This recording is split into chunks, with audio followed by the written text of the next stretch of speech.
내 눈 주의 영광을 보래. 오랜만에 사도행전 말씀을 나누게 되었습니다. 이제 27장, 28장 하면 마지막까지 마무리를 하게 되겠습니다. 바울이 예루살렘에서 이제 바울 암살단들에 의하여서 또 이제 로마의 군사에 의해서 가이사랴로 호송이 되죠. 기가 막힌 방법으로 하나님이 바울을 움직여서 가이사랴 총독부가 있었던 그곳으로 옮겨가시고, 그리고 그 총독 앞에서 바울이 상소를 합니다. 내가 로마에 가서 재판을 받겠다. 그래서 이제 이 바울은 로마로 옮겨지게 되죠. 오늘 27장 말씀이 그 로마로 가는 여정을 아주 자세히 그리고 있습니다. 그런데 오늘 그 여정 가운데 아주 큰 사건이 등장을 해요. 배를 타고 가다가 도중에 유라굴로라고 하는 큰 광풍을 만나서 바울과 함께했던 일행들이 다 바닷속에 수장이 될 뻔한, 그러나 하나님의 은혜로 건짐을 받는 내용이 이렇게 27장 전반으로 걸쳐서 나와 있습니다. 자, 바울이 우리 앞에 1절에서 8절까지는 이렇게 이런 여정들을 통해서 아주 자세하게 여정이 그려지고 있고, 우리 9절 말씀에 보면 이런 내용이 있습니다. 여러 날이 걸려 금식하는 절기가 이미 지났으므로, 여기서 금식하는 절기는 속죄일을 말하는 거예요. 이 태양력으로 이때는 10월 달입니다. 10월. 이 이야기를 왜 하고 있냐? 자, 읽어가죠. 지났으므로 항해하기가 위태한지라. 요거 때문에 그래요. 겨울에 이 지중해 일대에는 배를 항해하지 않습니다. 왜냐하면 급격한 바람이 시시때때로 불어닥치기 때문에 오늘 바울 일행이 당했던 이런 유라굴로라고 하는 광풍을 만나게 되면 자칫 목숨을 잃을 수도 있기 때문에 이제 10월이 지나고 11월 정도 되면 그때부터는 배를 좀처럼 움직이지를 않아요. 그래서 위태한지라 바울이 그들을 권하여, 바울이 권합니다. 바울이 신분이 뭡니까? 죄수죠. 죄수가 감히 여기 백부장에게 권면을 해요. 백부장이 바울 말 들을까요? 안 들을까요? 10절 말하되 여러분이여 내가 보니 이번 항해가 하물과 배만 아니라 우리 생명에도 타격과 많은 손해를 끼치리라. 바울이 이렇게 권면을 합니다. 그때 어떻게 해요? 백부장이 11절 백부장이 선장과 선주의 말을 바울의 말보다 더 믿더라. 당연하죠? 바울은 죄수 신분이고 또 백부장이 바울의 이력을 잘 모르죠. 어떤 경력이 있는지, 어떤 경험을 하면서 여기까지 왔는지 모르기 때문에 선장과 선주의 말을 믿습니다. 어떤 말이었는가? 우리 사진을 보겠어요? 확대를 좀 해주시면 그래도 잘 나옵니다. 좋은 사진이기 때문에. 확대가 안 되나요? 안 되면 보이세요? 저기 지중해 가운데에 섬이 있잖아요. 지금 오른쪽이 예루살렘에서 출발해서 이렇게 쭉 배가 움직여서 가운데 있는 그레데라고 하는 섬입니다. 저 섬을 거쳐서 왼쪽에 동그라미 쳐놨죠. 저기가 이제 파선에서 구원을 받게 된 멜리데라고 하는 곳이고, 그곳을 거쳐서 이제 로마로 들어가는 거예요. 자, 근데 먼저 여기 지금 바울이 여기 27장에 여기 정착을 했어요. 이 가운데 있는 그레데라고 하는 섬에 여기 앞에 두 글자로 뭐라고 써 있는지 보이세요? 제가 글씨 굉장히 잘 쓰는데 뭐라고 써 있어요? 제가 직접 쓴 거예요. 미항이라고 되어 있죠? 저 미항에 딱 지금 정착을 했어요. 그런데 바울은 여기서 겨울 나야 된다는 거예요. 여기서 더 가면 여기 말한 대로 우리가 손해본다. 잘못하면 우리 생명을 잃을 수도 있다. 그런데 이들이 말을 듣지 않고 더 왼쪽으로 가서 어디예요? 안 보이세요? 베닉스라고 하는 거예요. 베닉스. 그 베닉스로 가자. 왜냐하면 여기 미항은 우리가 겨울 나기 너무 좁다, 비좁다. 그러니까 베닉스라고 하는 곳에 가면 더 넓고 항구가 우리가 거기서 충분히 겨울을 지낼 수 있으니까 거리도 제가 딱 재보니까 한 대략 70km 정도밖에 되지 않습니다. 그래서 배로 이 미양에서 베닉스로 이제 이동을 하기로 해요. 자, 여러분, 바울이 말할 때 가면 안 된다 말했어요. 근데 이 백부장이 바울의 말을 듣지 않고 가다가 사진 보여주세요. 가다가 저 북쪽에서 처음에는 좋았어요. 순풍에 돛단 듯 잘 가다가 북쪽에서 급격하고 세찬 바람이 확 불어온다니까요. 그래서 그걸 유라굴로라고 하고 그걸 만나니까 당시에는 배가 동력이 뭡니까? 바람이죠. 바람이 북쪽에서 내리치니까 배가 그냥 떠밀려 내려간 거예요. 사정없이 파선을 하게 되는 거죠. 이제 누구 말 안 들었어요? 바울 말 안 들었습니다. 바울 말 들었으면. 자, 여러분 중요한 거예요. 포인트. 목사 말 잘 들으세요. 이렇게 하면 여러분이 이단이에요. 이단. 그 말이 아니고 바울 말을 듣긴 잘 들었어야 돼요. 왜냐하면 여러분 바울이 어떻게 알았을까요? 기도하고 계시받아서 알았을까요? 지금 가면 된다 안 된다. 계시받아서 알았을까요? 질문입니다. 아니면 경험상 알았을까요? 몇 번? 1번, 2번 몇 번? 1번 손 들어보세요. 기도해서 알았다. 손 내리세요. 경험상 알았다. 안 드신 분은? 경험상 알았어요. 우리 성경으로 확인합니다. 고린도후서 11장 25절 보겠습니다. 25절 26절 고린도후서. 바울의 말입니다. 3번 태장으로 맞고 1번 돌로 맞고 3번 뭐하고? 경험이 있어요. 이미 파손했어요. 많은 사람이 목숨을 잃었을 수도 있습니다. 파손하고 일주야를 깊은 바다에서 지냈으며 여러 번 여행하면서 강의 위험과 강도의 위험과 동족의 위험과 이방인의 위험과 시내의 위험과 광야의 위험과 바다의 위험과 거짓 형제 중의 위험을 당했다. 자, 바울은 수많은 거리를 선교 여행을 하면서 이미 많은 경험치를 가지고 겨울에 항해하는 건 무모한 짓이라는 것을 바울은 너무나 잘 알고 있었어요. 그래서 가면 안 된다고 말했는데 백부장 율리오는 너가 지금 죄수 신분인데 지금 누구한테 말을 하냐? 이런 입장인 거죠. 자, 여러분 이 대목에서 우리 아주 중요한 교훈입니다. 우리가 기도해야 돼요. 그런데 우리가 이거 무시하면 안 됩니다. 뭐예요? 경험 무시하면 돼요, 안 돼요? 그래서 우리 교회에서 어르신들 잘 이렇게 우리가 배워야 돼요. 저는 특히 젊은 목사님들보다도 이렇게 은퇴하신 원로 목사님들의 메시지를 많이 듣습니다. 왜냐하면 지혜가 담겨 있기 때문에 그래요. 목회 30년, 40년 지혜가 담겨 있기 때문에. 경험 중요한 거예요. 지혜 중요합니까? 중요하지 않아요. 지금 목회를 조금 맛을 보니까 지혜가 굉장히 필요한 것 같아요. 아주 뱀같이 지혜로워야 할 것 같습니다. 지혜가 필요해요. 상식이 필요합니까? 필요하지 않습니까? 필요합니다. 상식은 뭐예요? 여기 100분이 계시면 100분이 동일하게 생각하고 있는 걸 상식이라고 해요. 그러니까 서로 통하잖아요. 그런데 어떤 한 분은 예를 들어서 어떤 한 분은 말이 안 통해요. 100분이 다 그렇게 생각을 하는데 한 분만 그게 받아들여지고 그럼 뭐라 그래요? 상식이 통하지 않는다 그러는 겁니다. 교회 안에 상식이 필요합니까? 필요 없습니까? 필요합니다. 조심함 필요합니까? 필요하지 않습니까? 매우 조심해야 돼요. 우리 매사에. 우리 단기 선교로 갈 때도요.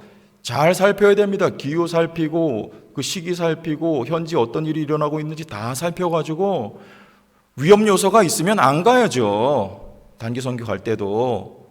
근데 기도하고 밀어붙인다. 여러분, 그거 아닙니다. 우리는요, 하나님이 특별 은총으로 허락을 해 주셨어요. 특별 계시라는 거 있어요. 이제 성경이죠. 특별 계시는 특별 은총이 있습니다. 예를 들자면 뭐 기도를 해서 하나님이 이렇게 우리의 감동을 주신다든가 그럴 때가 있어요. 그런데 특별 은총만 있는 게 아닙니다. 일반 은총도 있어요. 여기 말씀드린 경험, 지혜, 상식, 조심함 이 모든 것들이 다 일반 은총 영역입니다. 특별 은총만 하나님의 은혜가 아니고 일반 은총도 하나님의 은혜입니다. 무시하면 안 돼요, 절대로. 지금 바울이 말한 그 경험치를 백부장이 무시했다가 여러분 얼마나 큰 낭패를 봅니까? 배가 완전히 파손되고 배에 실려있던 곡물들을 다 바다에다 다 버리는 거예요. 자, 봅시다. 28장 11절. 몇 달 후에? 이렇게 넘기면 몇 달 후에? 석 달 후에 우리가 그 섬에서 겨울을 난 알렉산드리아 배를 타고 떠나니 석 달 후에 여기가 어디냐? 멜리데 섬입니다. 멜리데 섬 가서야 석 달 겨울 지나고 다시 출발하는 거예요. 근데 그 과정에 어떤 일이 있었어요? 이 어려운 일을 만난 거예요. 그러지 말고 바울이 권면할 때 그 말 듣고 미항에서 겨울 났으면 편안하게 등 따수고 배부르게 잘 있다가 출발하면 되는 거 아닙니까? 근데 그걸 무시한 거예요. 제 말이 아니고 성경의 이야기고 학자들도 이구동성으로 말하는 거예요. 바울의 경험치라는 거예요, 이게.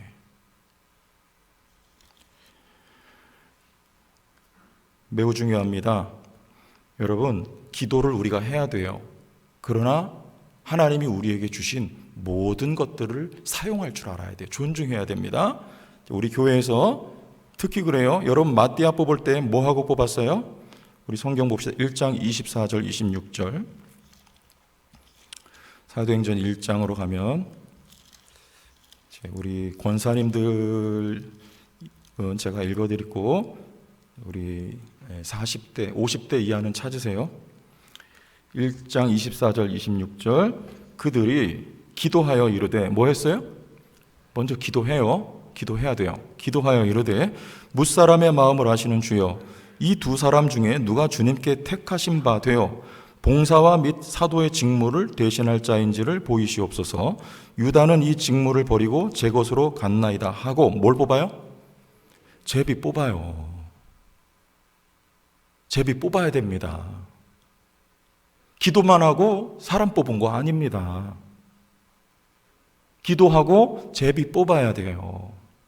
일반 은총 영역이 존중돼야 되는 겁니다. 하나님의 뜻을 여러분 어떻게 가려요? 분별해요? 우리 교회 공동체 안에서는 하나님의 뜻을 어떻게 분별해야 됩니까? 여러분 개인을 향한 하나님의 뜻은 또 여러 가지 말씀이나 환경이나 여러 가지 방법으로 여러분 구분을 하세요. 그럼 우리 공동체에 주신 하나님의 뜻은 어떻게 분별하겠습니까? 기도해야 됩니다. 기도만 하면 되겠어요? 뭐도 뽑아야 돼요? 제비도 뽑아야 돼요. 또 뭐 뽑아야 돼요? 참새도 뽑아야 돼요. 네? 회의해야 된다는 말입니다. 여러분 교회는 민주주의입니까? 아닙니까? 교회는 민주주의입니까? 아닙니까? 교회는 민주주의가 아닙니다. 신본주의예요. 그런데 민주적인 절차를 따라서 하나님의 뜻을 분별할 줄 알아야 되는 거예요. 민주주의는 주권이 누구에게 있어요? 사람에게 있잖아요. 국민에게. 이게 민주주의예요. 신본주의는 주권이 누구에게 있습니까? 하나님께 있는 거. 이게 다른 거예요. 그러나 하나님의 이 신본주의 공동체에서 하나님의 뜻을 가려내기 위해서는 기도도 해야 되고 민주적인 절차도 따라야 되는 거예요. 그래서 당회가 있는 거고 재직회가 있는 거고 공동의회가 있는 거고 여러분 부서 회의를 해야 되는 겁니다. 그리고 그 회의를 통해서 어떤 사안이 결정이 되면 그걸 뭘로 받아들여야 돼요? 하나님의 뜻으로 받아들여야 되는 거예요. 믿습니까? 회의했는데 내 뜻에 안 맞아요. 그러면은 막 성질이 나가지고 막 뒤집어 엎고 이거는 하나님의 주권을 무시하는 처사가 되는 겁니다. 그래서 우리 공동회의 다음 주에 하잖아요. 공동회 할 때 뭐 하고 시작해요? 말씀 보고 기도하고 시작하잖아요. 당회할 때도 마찬가지. 말씀 보고 기도하고 시작해요. 우리가 사람이 모였지만 그 가운데 하나님이 지금 함께 계시다는 내용입니다. 기도만 해가지고 우리 교회를 향한 하나님 뜻이 이거라고 여러분 말하면 굉장히 곤란해지는 거예요. 그렇지 않을까요? 그러면 모두가 다 그 계시를 받아야 되는 거예요. 모두가. 여기 100명이면 100사람에게 하나님 다 역사. 그게 하나님 역사예요. 근데 그렇게 안 하시잖아요. 어떤 분은 그런 감동을 받았대요. 그런데 다른 분들은 전혀 그게 없어요.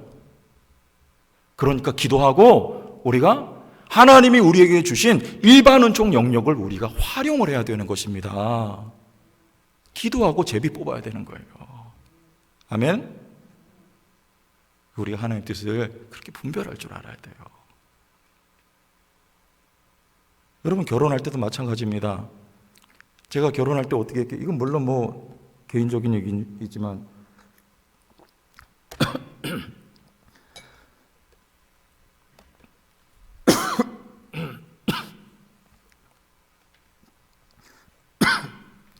죄송합니다. 코로나 아니에요, 저. 이게 살에 들려서 그런 거예요. 요새 어디 가서 기침도 못해요. 예외도 있어요. 기도 가운데, 어디 꿈 가운데 배우자 만난 예외도 있어요. 그런데 일반적인 것은 하나님이 주신 지혜와 상식과 이 모든 것을 다 경험과 모든 걸 다 활용을 해야 돼요. 그리고 기도하면서 배우자를 골라야 돼요. 제가 집사람 만날 때 하나님 앞에 금식기도 며칠 했게요? 하루도 안 했어요. 저 금식기도 안 하고 만났어요. 그냥 지난번에 오셨던 유용수 목사님이 만나보라 그래가지고 나이 40살 먹고 만났어요. 그리고 제가 제일 마음에 든 게 뭐였냐면 우리 어머니, 시어머니랑 모시고 같이 살 수 있냐 그랬더니 고민도 안 하고 네 대답하더라고요. 저는 그래서 바로 마음 먹었어요. 이 여자랑 결혼해야 되겠다. 벌써 됐잖아요. 그래가지고 어느 날 만나가지고 제가 그랬어요. 나랑 결혼할래요? 그랬더니 활짝 웃으면서 네 그러는 거예요. 좋았나 보죠 좀. 그래서 결혼했어요. 여러분 결혼할 때도 물론 그 목사님 같은 경우는 꿈으로 하나님만 이렇게 다 보여주셔서 결혼한 목사님이셔요. 그 유용수 목사님. 그런 예외도 있지만 우리가 여러분 보고 믿는 사람인가? 아닌가? 비전이 나하고 맞나? 안 맞나? 성격은 나랑 좀 어떤가? 건강 상태는 어떤가? 이거 고려해야 돼요 다. 그리고 하나님 앞에 기도하면서 뜻을 구해야 되는 것이죠. 그렇지 않고 직통 계시 받아가지고 막 모든 거 다 그냥 이 사람이다 이러면 어떻게 될까요? 퇴짜 맞습니다. 나는 계시 안 받은데 이렇게 되는 거예요.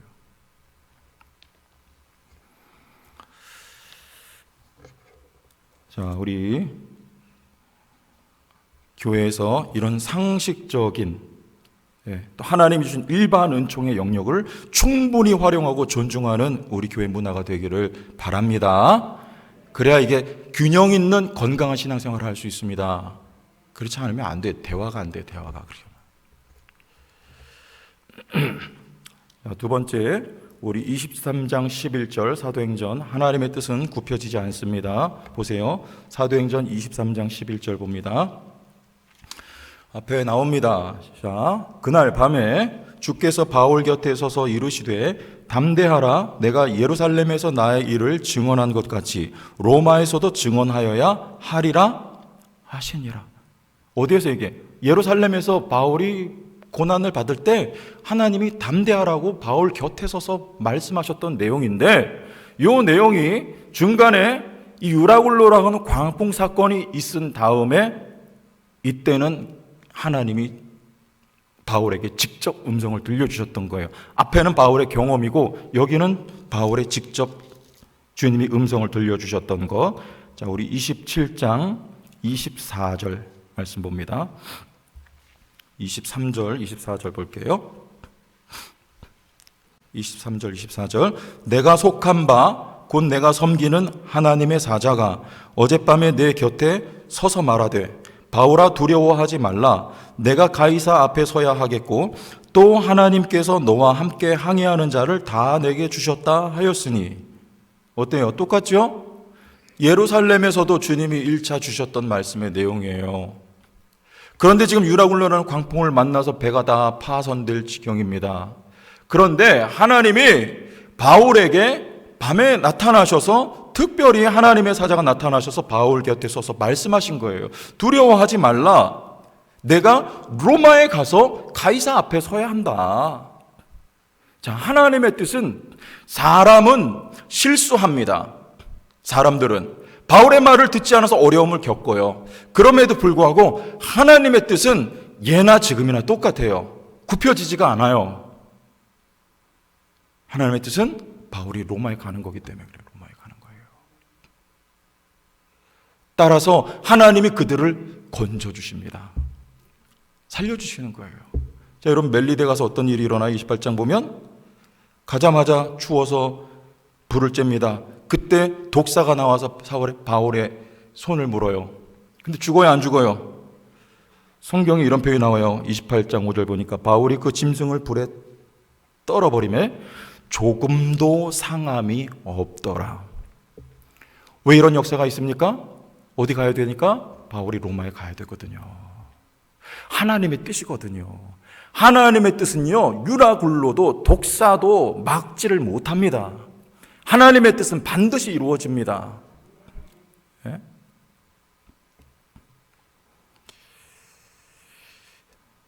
여러분, 우리 교회에도 또 다시 말씀드릴게요. 풍랑이 있었어도 하나님의 뜻은 반드시 이루어집니다.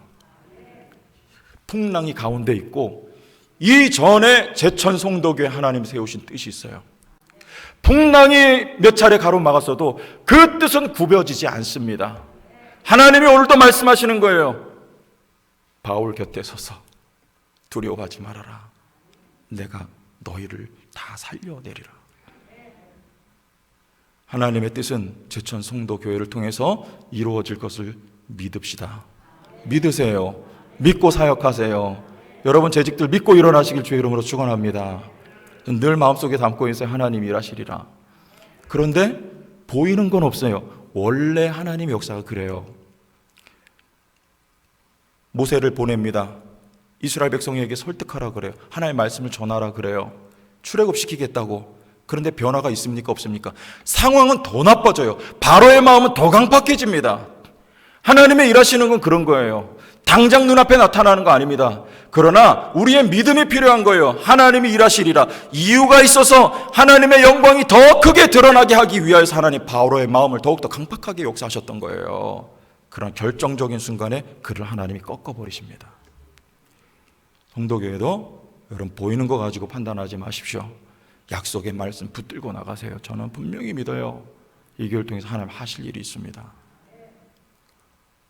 하나님의 뜻은 꺾어지지 않아요. 반드시 이루어집니다.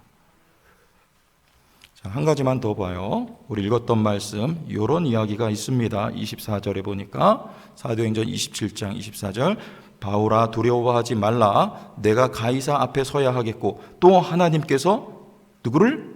너와 함께 항해하는 자를 다 내게 주셨다 말씀하십니다. 무슨 말입니까?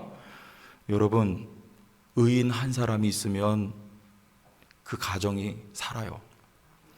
소돔과 고모라에 의인 10명이 없어서 망했습니다. 의인 10명이 있으면 그 성은 사는 거예요. 그러나 아브라함 때문에 롯의 가족이 구원을 받은 거예요. 아브라함 한 사람을 하나님이 생각하셔서 롯과 그 두 딸을 하나님이 살려내셨어요. 여러분 한 사람이 중요합니다. 바울 한 사람 때문에 그 배에 동행하고 있었던 모든 죄수들과 모든 관리들과 군인들이 다 구원을 받는 거, 목숨을 건짐을 받는 거예요. 바울 한 사람 때문에, 의인 한 사람 때문에, 제천 성도교회 때문에 제천이 살아나는 역사가 있을 줄 믿으세요. 한국교회가 살아야 됩니다. 교회로 말미암아 세계 열방이 주께로 돌아오는 역사가 지속되어야 하는 거예요. 의인한 사람으로 하나님이 역사하고 일하신다는 것입니다. 저는 믿어요. 제천에 뭐가 있냐? 없으면 하나님이 창조는 없는 데서 만드신 것입니다. 하나님은 지혜의 하나님, 능력의 하나님, 창조의 하나님이십니다. 성도교회가 바르게 서면 이 교회 때문에 하나님 제천의 변화의 역사를 일으키시는 거예요. 산을 들어 바다에 던지라는 그대로 되는 것입니다. 하나님이 하셔, 하나님이. 그럼 뭐 해야 돼요? 첫째, 운동성이에요. 운동성. 늘 강조하는 거예요. 바울이 어떻게 해요? 바울은 한시도 가만히 있질 않아요. 우리 9장 20절 여기 중요한 표현이 하나 나옵니다. 사도행전 9장 20절에 어떤 표현이 나와요? 바울이 아나니아를 만나요. 그리고 눈을 떠요. 그리고 제자들과 며칠 있습니다. 그 다음 나오는 표현은 무슨 노? 용두천도 말고 즉시로 회당에서 예수가 하나님의 아들이심을 전파해요. 이 운동성이에요. 한시도 가만히 있질 않습니다. 바울이 회심하고 바울은 계속 움직여요. 계속 쉬질 않아요. 운동성이에요. 여러분, 교회도 그래요. 저 밖에 현수막에 덩 비어있는 거하고 항상 뭐가 걸려있는 교회는 뭐예요? 항상 뭘 한다는 거예요. 항상. 여러분, 성장하는 교회를 보세요. 운동성이 있는 교회입니까? 아니면 정체되어 있는 교회입니까? 성장하는 교회를 보세요. 항상 뭘 도모하고 항상 뭘 합니다. 그렇다고 여러분, 난방 있잖아요. 난방은 난방인데 못 있는 난방이 뭔지 아세요? 중구난방.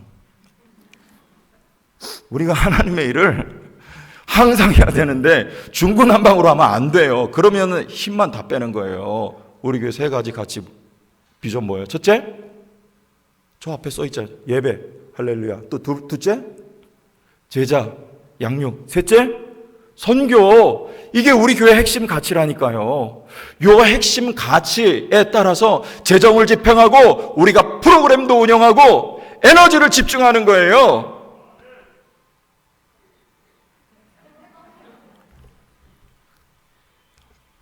우리 3월달부터 이제 또 하잖아요. 뭐예요?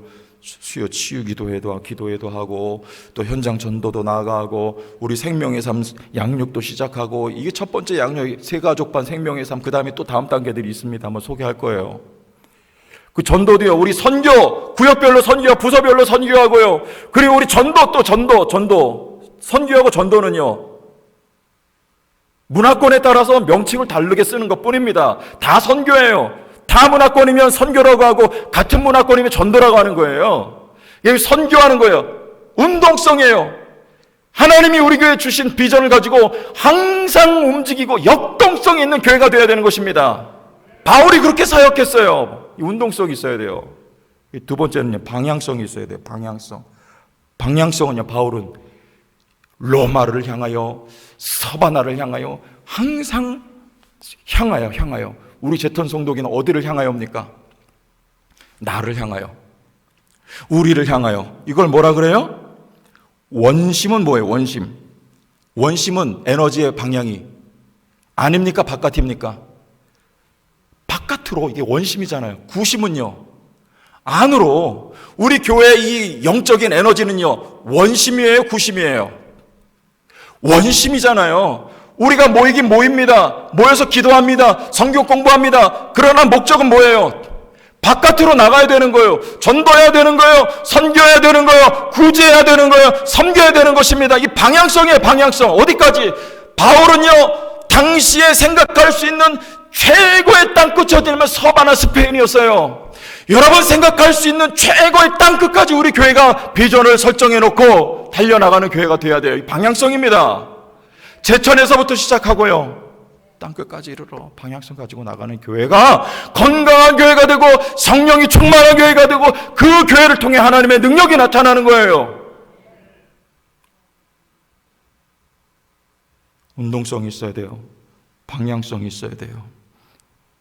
우리 제천 성도교회가 이런 교회가 될 수 있기를 주의 이름으로 축원합니다.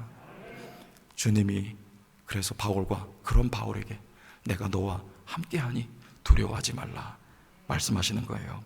바울이 이렇게 말합니다. 마지막으로 25절 우리 다 같이 큰 소리로 읽고 마칩시다. 25절 그러므로 시작. 그러므로 여러분이여 안심하라. 나는 내게 말씀하신 그대로 되리라고 하나님을 믿노라. 아멘. 우리 성도교회 주신 약속의 말씀 그대로 되리라고 저는 믿습니다. 여러분도 함께 믿음으로 고백하고 나갈 수 있기를 예수님의 이름으로 축원합니다.